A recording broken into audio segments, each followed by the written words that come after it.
And also speaking about ways to engage the public is Deb Hanson with the CORKSCREW Regional Ecosystem Watershed Land and Water Trust, or CREW, CREW for short. Deb? Good afternoon. I'm here. I'm the Environmental Education Specialist for the CREW Land and Water Trust.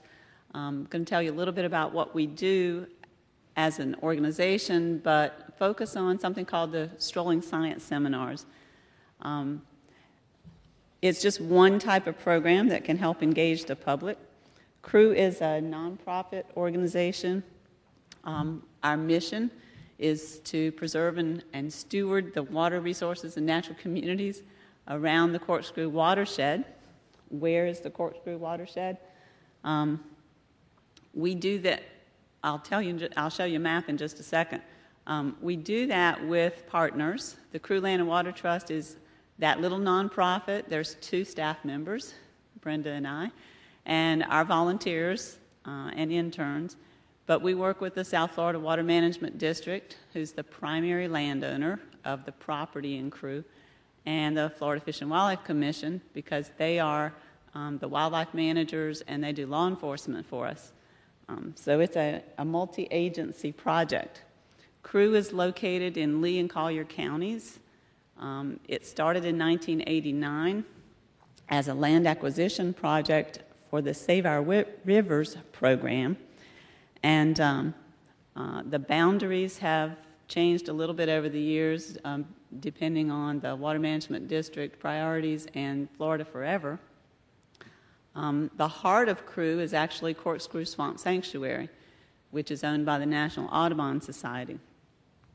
As you can see from the map, CREW is 4 main sections. There's the CORKSCREW Marsh way up at the top near CORKSCREW Road. There's the Flint Pen Strand, which is closer to I-75, Bird Rookery Swamp, which is next to Flint Pen and to the west of the sanctuary, and then this little skinny section, this corridor called Camp Keys Strand, which is actually currently still in private ownership. We do have 3 trailheads. The yellow stars show the 3 trailheads. CORKSCREW Marsh, the Cypress Dome trails, both off of CORKSCREW Road. All the trailheads are located in Collier County, even though we're very close to the Lee County line. And then the last one, the lower one, is Bird Rookery Swamp, which opened up just a year ago. In CREW, there's a number of natural communities from Sawgrass Marsh, Pine Flatwoods, to Popash Slough, Open Prairie, and then this beautiful maple cypress swamp. All of these communities are great spaces for environmental education. Obviously, CREW was purchased as a watershed to protect drinking water supply in Southwest Florida. But as early as 1994, the trails opened up and we were bringing school groups out. We serve over 5,000 students every year, from preschool to college. We also offer guided walks for the public. We do workshops. We have family events like stargazing, campfires and s'mores. We do a signature wildflower festival each year. We also reach out to the public at off-site events like the Charlotte Harbor Nature Festival. Last year, I think we reached over 22,000 people that way. Because we bring over 5,000 school students, kindergarten to college, out to CREW, we figure we've pretty much, with a 1-person environmental education staff, got that part covered. We do a lot with kids, and we looked at our programs and thought we need to start engaging adults more in our programs at CREW. We want adults to be there to build support for the program, to make donations, to become volunteers, to become actively engaged. And so we got this idea that maybe something that hasn't been done in a lot of places around here is a real scientific approach an outdoor sort of seminar, but while you're walking the trails. So we decided to call them Strolling Science Seminars.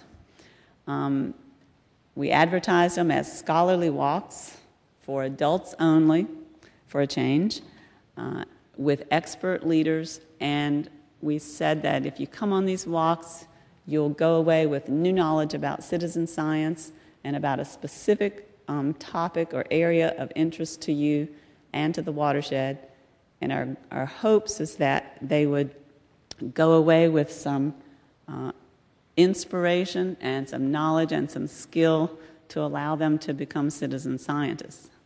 So these were our program goals: to build their knowledge, to understand more about the watershed, about the Corkscrew watershed, but also the connection to the greater Charlotte Harbor watershed, to engage in scholarly discussions with experts. We got professors, we got biologists, we got land managers to lead those seminars. We wanted them to be able to interact with people who were really good at what they did out in the field, so they could see the actual habitat or the animals that they were learning about.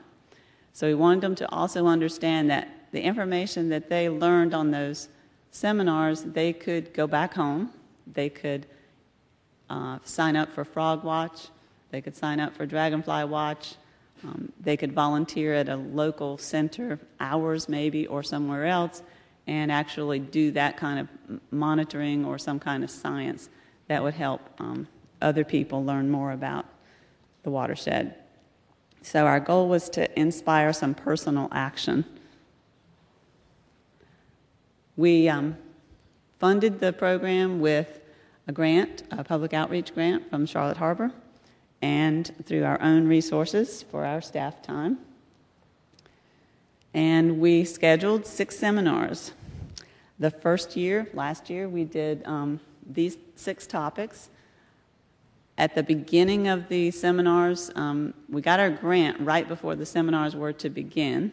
So we actually had to cancel the first one and move and add a one on the end because of the timing was kind of off.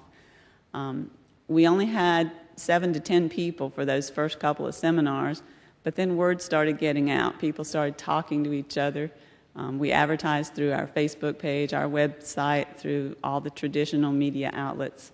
But as people started coming to the seminars and were excited about them and enjoyed them, word got out, and by the last 2 or 3, they were completely filled up, 20 and 24 people.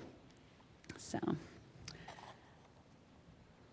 one of our surprises, we were very pleased to discover that the participants who signed up for these were highly educated, very engaged adults, many of them already experts in their own right on some topic. And the energy that they brought to these seminars was phenomenal. So our seminar leaders were very excited to have that quality of participant. We ended up with a total of 82 participants for this first year, averaging about 13 participants per seminar. They seemed to enjoy learning from each other as much as they enjoyed learning from their presenters. The format of each of the seminars was that we got everybody together in the parking lot. For any of you who've been to CREW, you understand that at our trailheads there's one porta potty and maybe some benches, and that's it. There are no buildings, there's no facility, there's no center. So we stand in the parking lot, we introduce each other, we welcome people, talk about the Charlotte Harbor watershed, the connection to CREW, and then the expert seminar leader takes over. And they do the walk and talk, questions and answers. We stroll the trails a couple of miles. 2.5, 3 hours later, we're back at the parking lot, and I gave them each a handout with a link to our resource page that we developed as part of this program.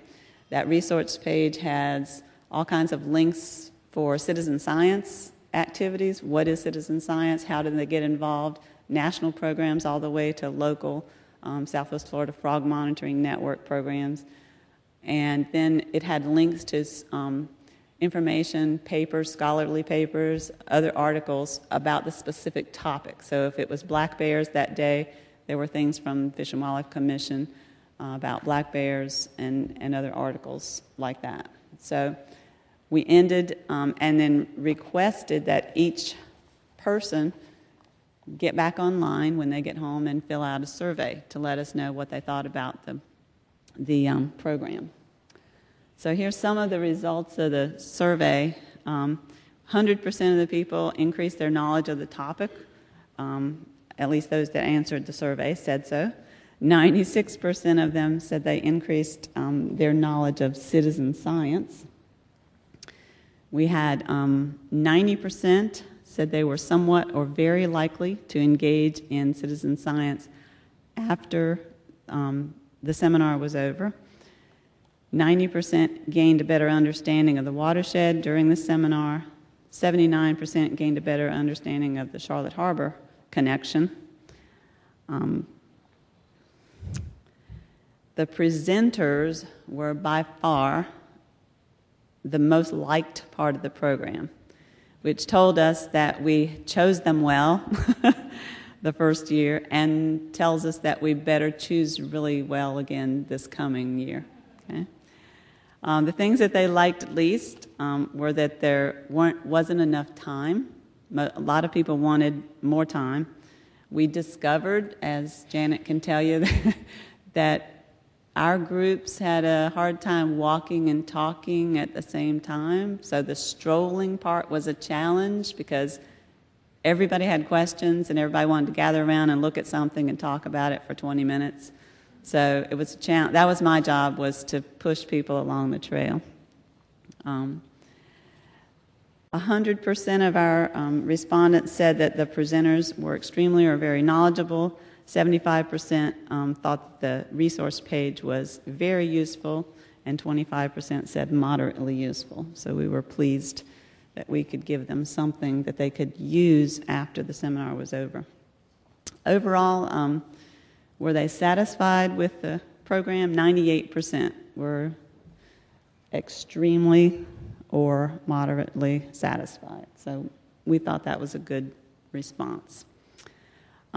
Just a few comments from participants. Every one of the sessions I attended far exceeded my expectations. That's always a good thing. This one, I loved everything about the program. And they thought it was a great utilization of Charlotte Harbor NEP funding. We did too. So we'd like to see it continue another time. The strolling part's very enjoyable. These seminars that facilitates communication among participants. So this just reinforced for us how much people enjoyed being able to talk to each other along the trail, things that they couldn't do if they're sitting in a room like this. It's more difficult. And then another participant said this was the most educational and worthwhile public seminar they'd ever experienced. So that's a good deal for us. With all of that said, and we felt pretty good about the first year, we have made plans for year 2 coming up. Our next series has new topics. We're going to expand to multiple locations.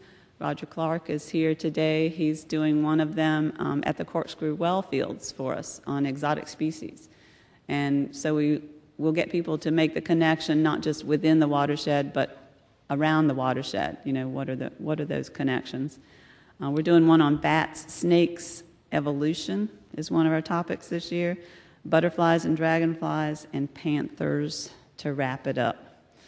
So we're hoping for another good year of highly engaged scholarly seminars at CREW. We do have flyers in the back of the room. If anybody's interested, you can pick these up and sign up for the workshops yourself. We did have people who were not just the general public. We had people from Big Cypress National Preserve, other environmental educators that came to the workshops as well. So it's a great way to spread the word. Yes? Thank you. Questions?